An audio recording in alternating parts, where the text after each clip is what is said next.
বন্ধুদের সাথে মজা করে কি মিথ্যা কিছু বলা যায়? এবারে শরীয়ত কি বলে?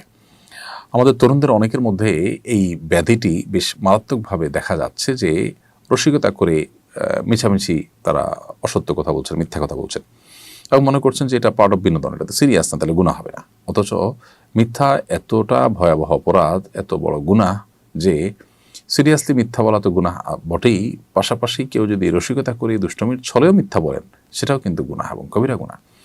এই জন্য নবী করিম সাল্লাল্লাহু আলাইহি সাল্লাম বলেছেন, আনা যাইবুন বিবাইতিন ফি ওয়াসাতিল জান্নাহ লিমান তারাকাল কিযবা ওয়া ইন কানা মাযিহান। যে ব্যক্তি মিথ্যা কথা পরিহার করবে, হোক সেটা দুষ্টামি করে, রসিকতা করেও যে মিথ্যা কথা বলবে না, সে ব্যক্তির জন্য নবী সাল্লাল্লাহু আলাইহি সাল্লাম জান্নাতের সেন্টার পয়েন্টে একটি প্রাসাদ আল্লাহর কাছ থেকে পাইয়ে দেওয়ার দায়িত্ব দিয়ে নিয়েছেন। এই জন্য মিথ্যা সর্বাবস্থা পরিত্যাজ্য, হোক সিরিয়াসলি হোক সেটা দুষ্টামি করে, আপনার বিনোদনের ছলে।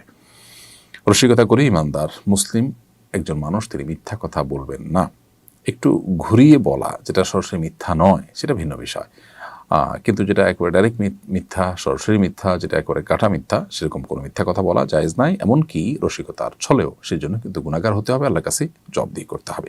আল্লাহ আমাদেরকে বোঝার তৌফিক দান করুন।